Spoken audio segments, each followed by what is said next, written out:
bienvenue sur EDN Story. Aujourd'hui, bilan achat épisode 39 avec au programme pour le mois de juin 2026 de la Funko Pop, du comics, du jeu vidéo, du DVD, du Blu-ray, du Steelbook, du Blu-ray 4K.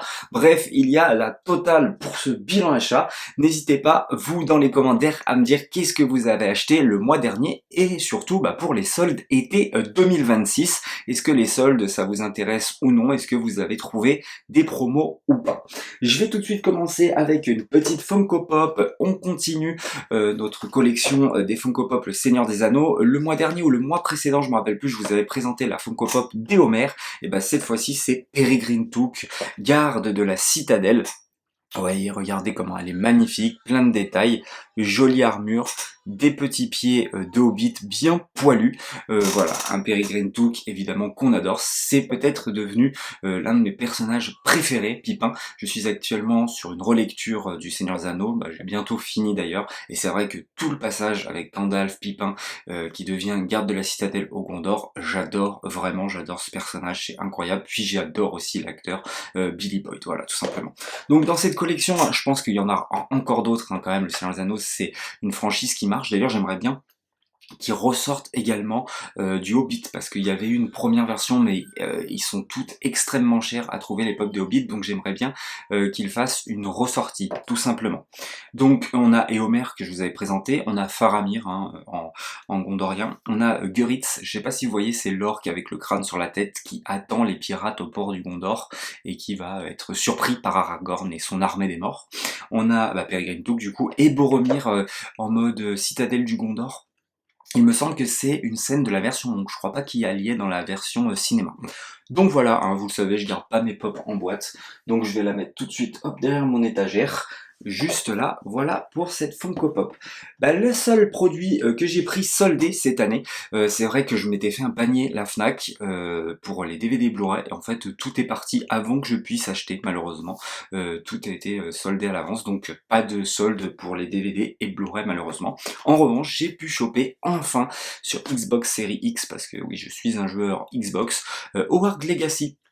L'héritage de Poudlard, voilà, j'ai fait seulement le tutoriel, l'introduction, et juste ça déjà c'est un vrai kiff.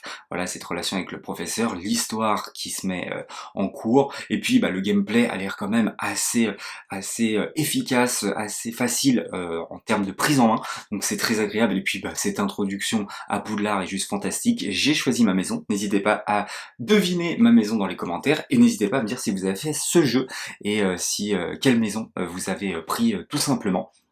Bref, ça a l'air d'être un petit bijou, je l'ai chopé pour 9,99 à Micromania, donc un prix dérisoire pour un jeu quand même de qualité, il me semble. J'avais eu énormément de bons retours. Il est vrai qu'aujourd'hui c'est très rare quand même que je prenne un jeu Day One. Là, celui que j'attends le plus par exemple, c'est Assassin's Creed Black Flag, le remake, puisque j'avais pas pu faire l'original, et là c'est vraiment l'occasion. En plus j'adore tout ce qui est pirate, etc. Donc c'est vrai que c'est un truc que j'attends avec impatience et que je prendrai sûrement Day One. Voilà pour ce petit jeu Xbox. N'hésitez pas à me dire si vous avez joué, si vous kiffez ou pas, puis si vous aimez l'univers d'Harry Potter, tout simplement, également. On enchaîne avec un comics, parce que oui, il y a un comics au monde de un Absolute Carnage. Alors, pourquoi j'ai pris ce comics? Dans le omnibus que je vous avais présenté le mois dernier, donc le Hulk, The Immortal Hulk Omnibus tome 1, il y a tout un pan sur Absolute Carnage, avec Hulk qui va tout simplement choper le symbiote de Venom. En fait, ils vont s'assembler ensemble, et c'est juste un court chapitre où on n'a pas la suite. Et la suite est dans ce dernier justement, dont je suis en train de le lire. J'apprécie grandement la qualité des dessins. Voilà, je trouve qu'il y a un côté vraiment horrifique qui marche très très bien, je trouve. Voilà, je trouve ça vraiment excellent. Il y a des dessins de haute qualité, donc c'est Cates et Stigman pour les dessins. Voilà, Ryan Stigman pour les dessins et Donny Cates qui avait fait Thor. C'est pas un scénariste et un dessinateur de comics que je connais particulièrement, mais je trouve les dessins vraiment de qualité, et j'aime beaucoup l'histoire qui se déroule sous nos yeux. On sent vraiment que Carnage est une menace incontrôlable. Et d'ailleurs ça commence avec un chapitre où Venom et Spider-Man vont devoir s'associer, mais ils sont débordés malgré tout, donc j'ai trouvé ça vraiment très intéressant. On sent ce côté vraiment urgent vraiment on doit arrêter Carnage. Donc ça marche très très bien. Et bon, je l'ai pas encore fini, mais en tout cas, je vous invite à le lire parce que le début est vraiment très très cool. On enchaîne ensuite avec un DVD. Alors il va y avoir beaucoup de DVD ou de Blu-ray de Peter Weir. Voilà, et je vais tout de suite commencer avec Mosquito Coast. Il est vrai que je savais pas trop sur quoi enchaîner puisque ça y est, j'ai la full set de George Miller, j'ai vu tous ses films et il est vrai que j'adore Peter Weir. The Truman Show, Le Cercle des Poètes Disparus, c'est des films que je n'ai pas dans ma collection, mais que voilà, je connais, ça m'est resté dans la mémoire. Et puis surtout aussi un film que je vous présenterai juste après en 4K, Master and Commander, qui est juste exceptionnel, qui est le film de bateau ultime, je pense vraiment. Et donc là, c'est un film que je connaissais pas du tout, avec Harrison Ford, River Phoenix, paix à son âme, qui, je rappelle, apparaît en jeune Indiana Jones, dans Indiana Jones, La Dernière Croisade, le meilleur film Indiana Jones, et Hélène Mirren, la jeune Hélène Mirren à cette époque-là. Et donc... je sais pas trop de quoi ça parle, mais c'est un film qui m'intrigue véritablement. Il me semble que c'est une famille qui vit dans la jungle, tout simplement. Donc voilà. Ali Fox, inventeur maniaque et surdoué, ne trouve plus l'Amérique à sa hauteur. Son pays n'est plus qu'un rêve avorté. Véritable visionnaire, il ne supporte plus la basse société de consommation dans laquelle il est contraint d'évoluer et décide de fuir ce vieux monde en Honduras. Voilà. Donc une famille qui va se retrouver dans une société qui n'est pas celle de l'Amérique, et qui est l'opposé. Donc j'ai hâte vraiment de découvrir ce petit film qui est pas si connu que ça et qui justement est trouvable uniquement en DVD. Il me semble qu'il n'y a pas de Blu-ray par chez nous ou de par le monde. Voilà, on enchaîne avec un autre film de Peter Weir, Gallipoli. Toujours de Peter Weir avec Mel Gibson dans le rôle titre. Voilà, donc je vais essayer de me faire une full set Peter Weir, découvrir tous ses films. Et en même temps, parallèlement, je finis aussi ma collection, Sergio Leone. Voilà. Bon, je les ai presque tous, mais il m'en manquait juste quelques-uns. Voilà, Gallipoli qui est un film sur la guerre en 1915, donc sur la Première Guerre mondiale, sur plutôt le côté justement australien, et il me semble que c'est un film qui avait beaucoup fait jaser. Voilà, c'est un film qui était qui avait créé vraiment de l'engouement, donc j'ai hâte tout simplement de le découvrir. Ce qui m'a mis la puce à l'oreille, c'est que je suis en train de lire le deuxième volume de Mad Max de Melvin Z, et donc il parlait de ce film et ça m'a vraiment donné envie de le voir et de me plonger justement dans la filmographie de cinéaste qui a compté quand même pour les Australiens. Voilà pour les 2 DVD de ce bilan achat. J'enchaîne ensuite par du Blu-ray. Bon, je sais plus, j'ai dû les payer quand même 10€ chacun. Ce qui est assez cher. Ah non, lui, je l'ai pris à Gilbert Joseph, pour 5€, je crois. Donc ça va, pour 5€, ça va. On enchaîne ensuite avec du Blu-ray. On a Cars 3, je complète ma collection Pixar. Je ne l'ai jamais revu depuis le cinéma. Je trouvais que c'était le plus faible opus de la trilogie. Oui, même le 2. J'adore ce qu'a voulu faire John Lasseter avec le deuxième opus. Mélanger peut-être ce qu'il aime le plus au monde, c'est-à-dire les voitures et les films d'espionnage à la James Bond. Et en fait, je trouve que c'est un film qui marche très bien et qui est pas assez reconnu à mon goût. Et lui, j'ai totalement oublié, franchement. Je crois qu'il y a une espèce de passation de pouvoir, voilà, Cars qui part à la retraite, ça parle un petit peu de ça. Et voilà, c'est vraiment la trilogie bébé de John Lasseter, même si je pense que celui-là, il avait déjà donné la réalisation, donc il est quand même à la production encore à ce moment-là. Coproducteur, histoire originale, réalisé par Brian Fay. Ouais, voilà. C'est pas le réalisateur qu'on va revoir plus tard chez Pixar. Je crois que d'ailleurs c'est le seul film qu'il a dû faire pour Pixar. On enchaîne ensuite avec les nouveaux mutants. Voilà, j'ai la full set des X-Men, ça c'était vraiment pour compléter. Alors, c'est assez paradoxal avec ce film parce que moi quand j'avais été le voir au cinéma, j'avais adoré. Il y avait vraiment un côté horrifique qui faisait peur, voilà, des personnages un petit peu tiraillés, enfermés, une intrigue assez particulière, des acteurs qui sont plutôt bons, Arya Stark, Anya Taylor-Joy, Comment elle s'appelle l'actrice d'ailleurs de Aria, j'ai bouffé son nom.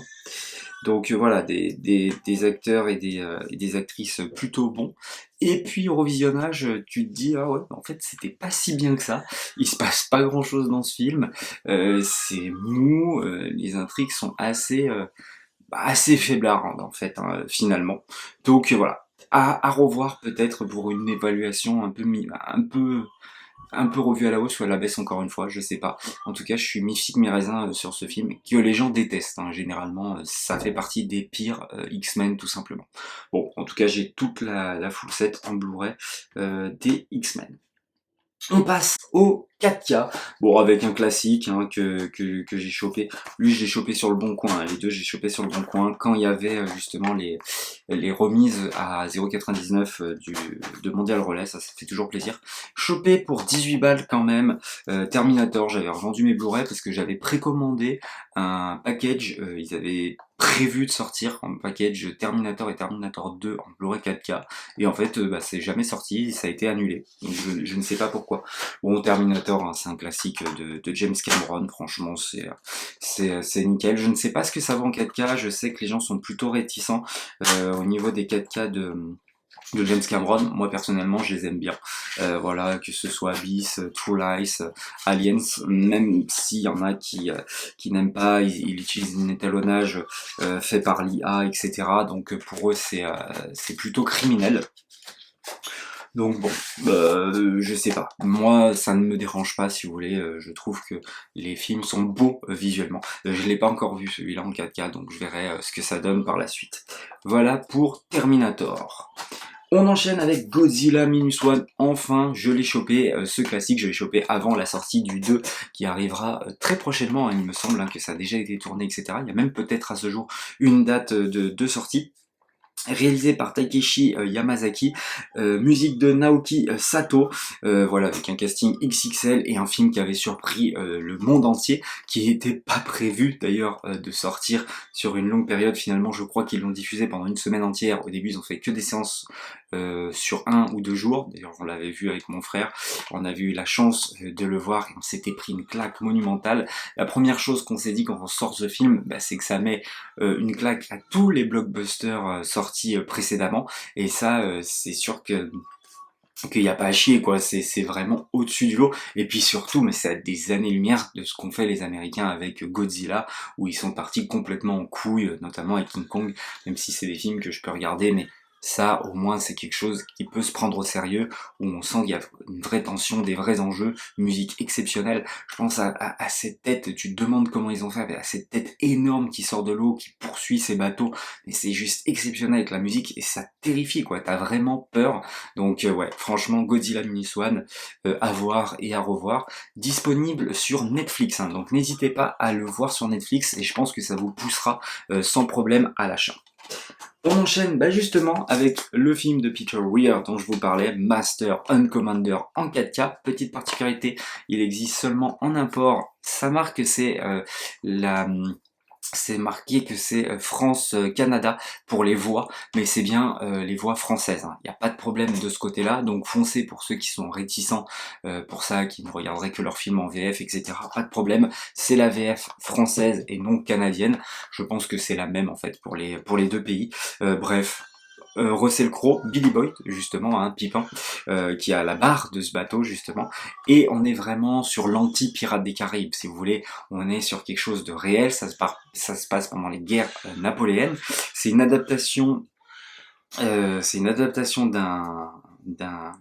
d'un roman, je ne sais plus l'auteur mais je vous le marquerai là. On suit les aventures de Jack Aubrey qui est justement incarné par monsieur Russell Crowe, qui est exceptionnel dans le film, et du coup le film va nous raconter ce commandant qui va prendre en chasse un navire français, et il y a on voit tous les pans de ce qui se passe, comment se passe la vie dans ce bateau, où en fait tout le monde est serré les uns les autres, enfin vraiment on suit la vie d'un navire de guerre anglais, voilà, c'est vraiment génialissime. Il y a en même temps la découverte de certaines terres et tout, enfin vraiment le film est complet, et les scènes de bateau mais sont titanesques quoi, c'est juste exceptionnel. Donc c'est pour toutes ces raisons que je vous invite à voir Master and Commander, qui est un véritable petit bijou. On enchaîne avec du Steelbook Blu-ray, c'est vrai que je l'ai un petit peu zappé, Expendables 3. Pour la première fois, je vois la version longue de cet Expendables 3. Euh, Bon, chopé pour 3 balles, il me semble, en steelbook.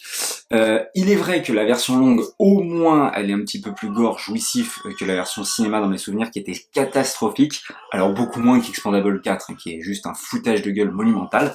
J'adore ce casting, en fait. Voilà, Antonio Banderas, Harrison Ford, tout ça, j'adore encore une fois, le casting est XXL.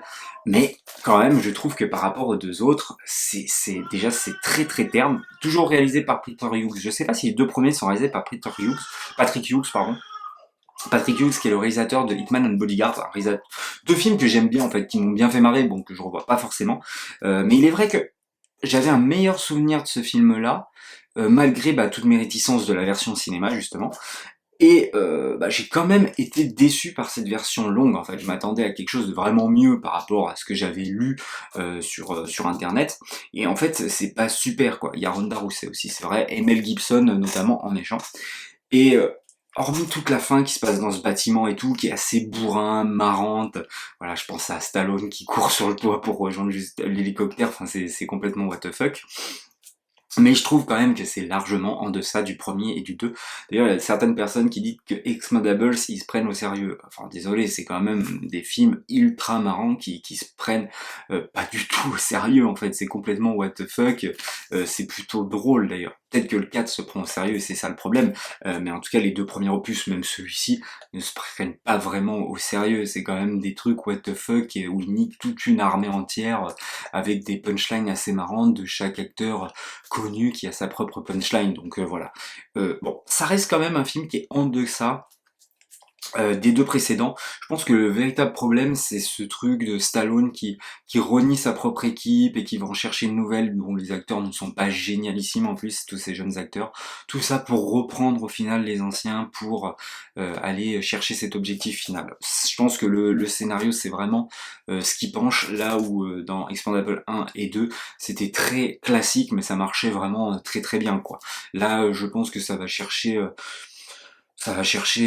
des choses qui ne sont pas très utiles et donc qui sont assez redondantes en fait, tout simplement. Donc voilà, mais c'est un film quand même qui se regarde sans problème, contrairement au quatrième qui est une catastrophe. Vraiment, c'est une honte absolue ce film qui ne finira jamais dans ma collection pour le coup. Je ne suis pas fou à ce point-là. Bon, je suis fou au point de collectionner tous les films de super-héros. Pourtant sur la quantité, il y en a vraiment des grosses merdes. Je pense à Madame Web. Bref, on enchaîne avec un steelbook trouvé. Hop, à Gilbert Joseph, 15 balles, c'est le steelbook de Full Metal Jacket de Monsieur Stanley Kubrick, que je n'ai jamais vu, donc je vais pas pouvoir plus que ça vous parler du film, hein. C'est un film sur la guerre du Vietnam, un steelbook en fait US, avec piste française, donc qui est pas trouvable de partout. Je l'ai vu en vente à des prix assez énormes, 80€, 100€, bon, ça veut pas dire qu'il vaut ce prix-là, mais j'ai été ultra surpris de le voir à 15€, donc ça va me permettre de le découvrir, et si j'aime le film, je le garderai dans ma collection, puis sinon je le revendrai sans problème. Mais en tout cas, je trouve le steelbook vraiment très très très très joli. Voilà, j'aime beaucoup.